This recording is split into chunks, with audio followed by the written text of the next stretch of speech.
বিশ্বগুরু নাকি বিভাজনের গুরু? Mother of ডেমোক্রেসির আড়ালে এখন ভারতের উত্থান ঘটছে।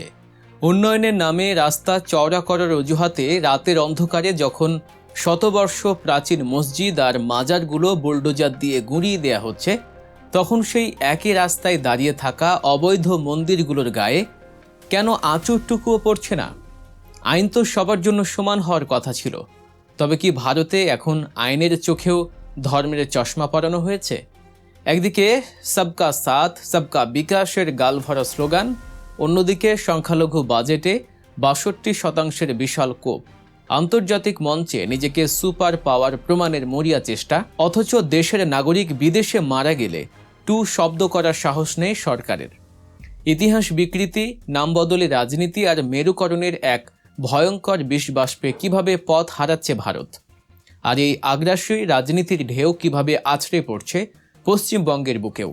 ভারতের এই নগ্ন দ্বিমুখী নীতির পেছনের আসল সত্যটা কি জানতে হলে ভিডিওটি একদম শেষ পর্যন্ত দেখুন, কারণ আজকের এই বিশ্লেষণে উঠে আসবে এমন কিছু নির্মম সত্য যা হয়তো আপনার চিন্তার জগতেই তোলপাড় সৃষ্টি করবে।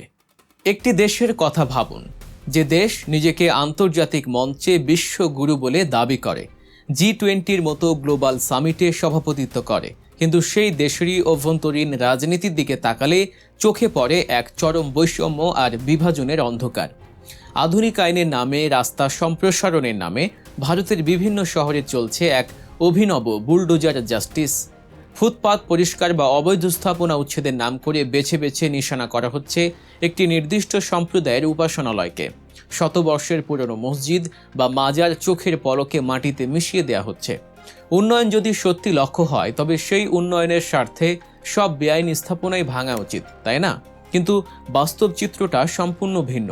যখন কোনো মসজিদ ভাঙা হয়, তখন একদল মানুষ সেটাকে পুণ্যের কাজ বলে উল্লাসে মেতে ওঠে, কিন্তু ঠিক তার পাশেই রাস্তার অনেকটা জায়গা দখল করে থাকা কোনো মন্দিরের দিকে তাকানোর সাহস প্রশাসনের হয় না। কোনো উপাসনালয় ভাঙা হবে আর কোনটা সযত্নে রেখে দেয়া হবে তা আর এখন আইনের বই দিয়ে নির্ধারিত হয় না, নির্ধারিত হয় রাজনৈতিক সমীকরণ আর ভোটের অঙ্ক দিয়ে। মসজিদ ভাঙলে যদি মন্দিরও ভাঙার নিয়ম থাকে, গির্জা সরালে যদি মাজারও সরানোর নিয়ম থাকে, তবেই না সেটা ধর্মনিরপেক্ষ রাষ্ট্র। কিন্তু আজকের ভারতে আইন সবার জন্য সমান, এই কথাটা যেন স্রেফ একটা হাস্যকর প্রবাদে পরিণত হয়েছে। এক দেশে এক আইনে দুই ধর্মের উপাসনালয়ের জন্য প্রশাসনের এই চরম দ্বিমুখী নীতি ভারতের ধর্মনিরপেক্ষতার ভিত্তিমূলেই কুঠারাঘাত করছে। শুধু কি বুলডোজার দিয়ে ইমারত ভাঙা হচ্ছে? না, সুকৌশলে গুঁড়িয়ে দেয়া হচ্ছে একটি বিশাল জনগোষ্ঠীর বেঁচে থাকার, এগিয়ে যাওয়ার অধিকারকেও। ভারতে মুসলিম জনসংখ্যা প্রায় ২০ কোটির কাছাকাছি। বিশ্বের তৃতীয় বৃহত্তম মুসলিম জনগোষ্ঠী এই দেশটিতে বসবাস করে। খ্রিস্টান, শিখ, বৌদ্ধ, জৈন সহ ভারতের মোট জনসংখ্যার প্রায় ২৫%ই সংখ্যালঘু। অথচ কেন্দ্রের বিজেপি সরকার সংখ্যালঘু উন্নয়ন মন্ত্রকের বাজেট এক ধাক্কায় ৬২% কমিয়ে দিয়েছে, অর্ধেকেরও বেশি। একটু ভেবে দেখুন, ২০ কোটি মানুষের শিক্ষা, স্বাস্থ্য, কর্মসংস্থানের জন্য বরাদ্দ এক লহমায় অর্ধেকের নিচে নামিয়ে আনা হলো। অন্যদিকে হাজার হাজার কোটি টাকা খরচ করে বানানো হচ্ছে করিডর, বরাদ্দ হচ্ছে নির্দিষ্ট কিছু ধর্মীয় প্রকল্পের জন্য। সংখ্যালঘু সম্প্রদায়ের মাদ্রাসাগুলোতে শিক্ষক নিয়োগের টাকা নেই, তাদের বৃত্তির টাকা কমিয়ে দেয়া হচ্ছে। পাড়ায় পাড়ায় পরিকাঠামো উন্নয়নের কোনো সুনির্দিষ্ট পরিকল্পনা নেই।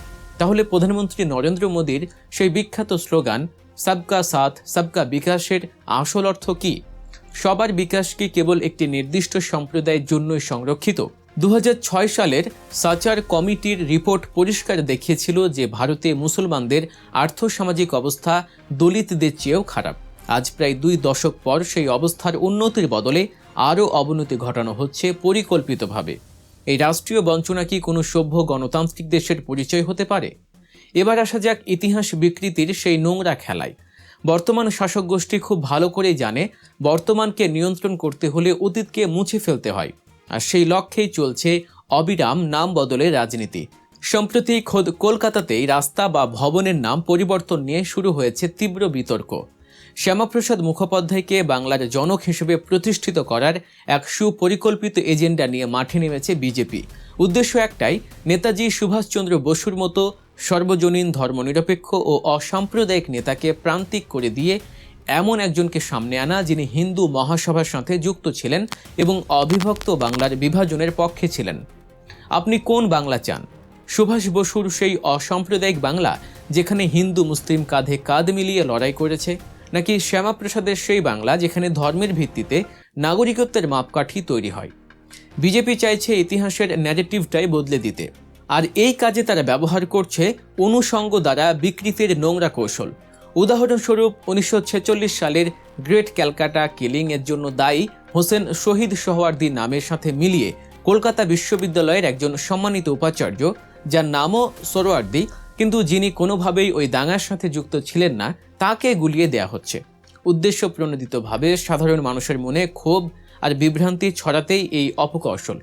মোগল সম্রাটরা তাজমহল বানিয়েছেন, তাই বলে কি নাম বদলালেই তাজমহল ভেঙে পড়বে? প্রতি বছর স্বাধীনতা দিবসে নরেন্দ্র মোদী যে লালকেল্লায় দাঁড়িয়ে জাতীয় পতাকা উত্তোলন করেন, সেই লালকেল্লা তো মোগলদেরই তৈরি।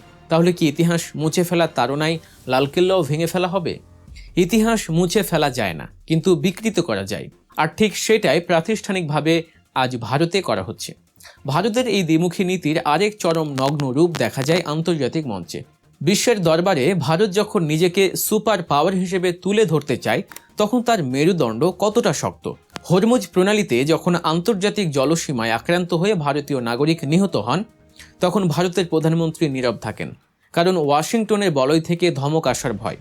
আমেরিকার সামনে ভারতের বর্তমান সরকার এতটাই নতজানু যে সরাসরি প্রতিবাদ করার সাহস তাদের নেই। একবার তুলনা করে দেখুন তুরস্ক বা ব্রাজিলের মতো দেশগুলোর সাথে। ন্যাটো সদস্য হয়েও তুরস্ক আমেরিকার চোখের দিকে তাকিয়ে কথা বলে। ব্রাজিলের প্রেসিডেন্ট লুলা আন্তর্জাতিক ফোরামে সরাসরি আমেরিকার বিরুদ্ধে গিয়ে অবস্থান নেন। এমনকি মালয়েশিয়ার মতো ছোট দেশও ইসরায়েলি জাহাজকে তাদের বন্দরে ঢুকতে না দিয়ে নিজেদের মেরুদণ্ডের প্রমাণ দিয়েছে। আর 140 কোটি মানুষের দেশ ভারত, তারা গ্লোবাল হাঙ্গার ইন্ডেক্স বা বিশ্ব ক্ষুধা সূচকে 111 নম্বরে নেমে যাওয়ার পরও বিশ্বগুরু হওয়ার মিথ্যা অহংকারে মেতে আছে। বাইরে পরাশক্তির সাজার ভান, আর ভেতরে গ্লোবাল সূচকগুলোতে চরম অবনতি। এটাই কি আজকের ভারতের আসল চেহারা নয়? আর এই পুরো রাজনৈতিক খেলাটার একটা মাইক্রোকসম বা ক্ষুদ্র সংস্করণ চলছে আমাদের প্রতিবেশী রাজ্য পশ্চিমবঙ্গে। একদিকে বিজেপি চাইছে চরম হিন্দুত্ববাদী রাজনীতি আর মেরুকরণের মাধ্যমে ক্ষমতাকে দীর্ঘস্থায়ী করতে, অন্যদিকে রাজ্যের বিরোধী দল তৃণমূল কংগ্রেসও চাচ্ছে সুশাসনের কথা বলে ক্ষমতায় আবার যেতে। কিন্তু তারা নিজেদের সুশাসনের কথা বললেও বাস্তবে কতটা সফল?